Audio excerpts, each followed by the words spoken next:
Débloquez votre potentiel. Identifiez vos blocages mentaux. Avez-vous déjà eu cette sensation d'être bloqué, comme si quelque chose vous empêchait d'avancer, mais sans savoir quoi exactement? Vous essayez, vous faites des efforts, mais rien ne change. Au fond de vous, une petite voix vous murmure que vous n'êtes pas assez bien, pas assez fort, pas assez ceci, pas assez cela. Vous doutez de vos capacités, de votre valeur, de votre droit même à rêver grand. Ce que vous ressentez, mes chers amis, c'est un blocage mental, un mur invisible qui se dresse entre vous et la vie que vous méritez. Mais la bonne nouvelle, c'est que ces blocages, ces murs, ces limitations ne sont pas une fatalité.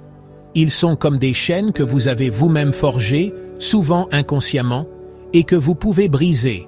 Alors, ensemble, brisons le silence, levons le voile sur ces blocages et ouvrons la porte à une vie plus riche, plus authentique, plus libre. La peur de l'échec, l'ennemi numéro 1 de votre réussite. Ah, la peur de l'échec. Cette peur si commune, si humaine et pourtant si paralysante. Combien d'entre nous sont restés prisonniers de cette peur, de ce « et si j'échoue » qui résonne dans nos esprits comme un refrain lancinant. On s'imagine le pire, on anticipe la douleur, la honte, le jugement des autres. Alors, on préfère ne rien faire.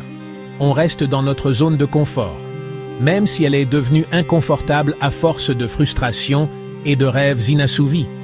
Mais laissez-moi vous dire une chose, l'échec n'existe pas. Ce que nous appelons échec n'est en réalité qu'une étape, une leçon, une opportunité d'apprendre et de grandir.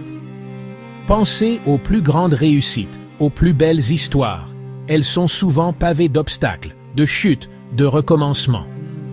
Thomas Edison a connu des milliers d'échecs avant de réussir à inventer l'ampoule électrique. J.K. Rowling a essuyé des dizaines de refus avant de trouver un éditeur pour Harry Potter.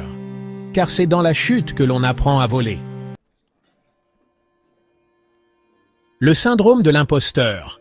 Quand le doute s'installe, vous arrive-t-il de douter de vous-même, de vos compétences, de votre valeur, de vous sentir comme un imposteur, un fraudeur qui attend patiemment d'être démasqué? Ce sentiment, c'est le syndrome de l'imposteur et il touche des millions de personnes, même les plus talentueuses et les plus accomplies.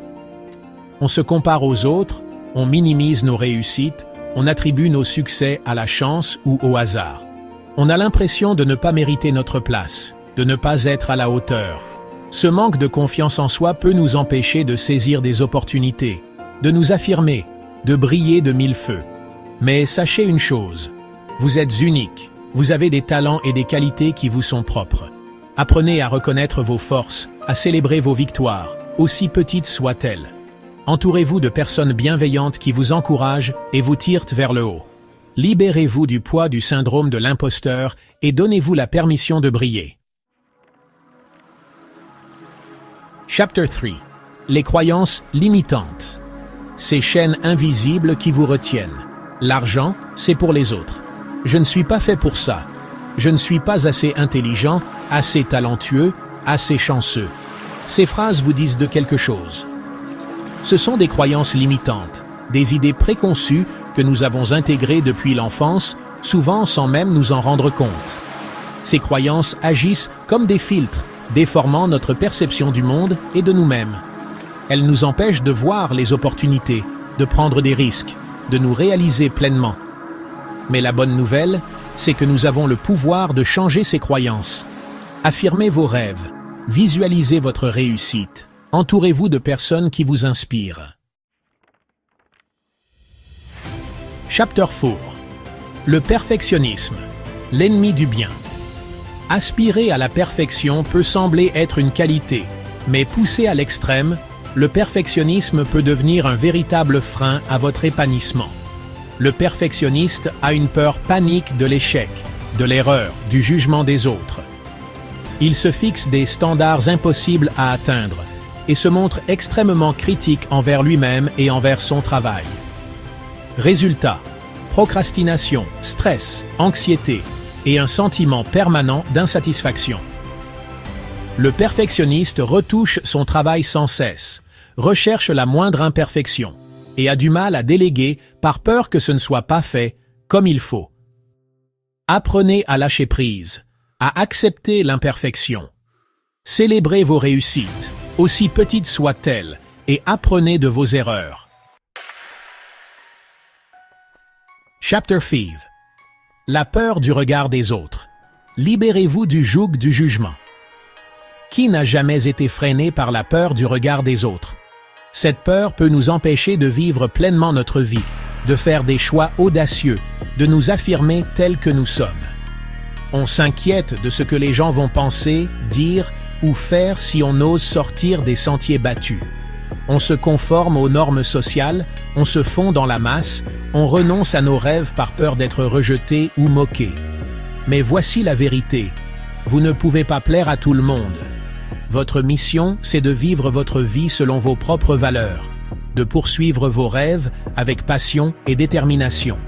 Laissez les autres penser ce qu'ils veulent, dire ce qu'ils veulent. Libérez-vous du poids du jugement des autres et osez être vous-même, pleinement, authentiquement, sans compromis. Outro. Brisez vos chaînes, libérez votre potentiel. Alors maintenant, dites-moi en commentaire, quel est le blocage mental qui vous freine le plus aujourd'hui? Partagez votre histoire, vos peurs, vos doutes. Ensemble, brisons le silence et libérons-nous de ces chaînes invisibles qui nous empêchent de nous réaliser pleinement. Si cette vidéo vous a aidé, appuyez sur le bouton like, abonnez-vous et activez la cloche pour plus de contenu motivant. Ensemble, avançons vers une vie sans limite. Vous avez le pouvoir de changer votre vie.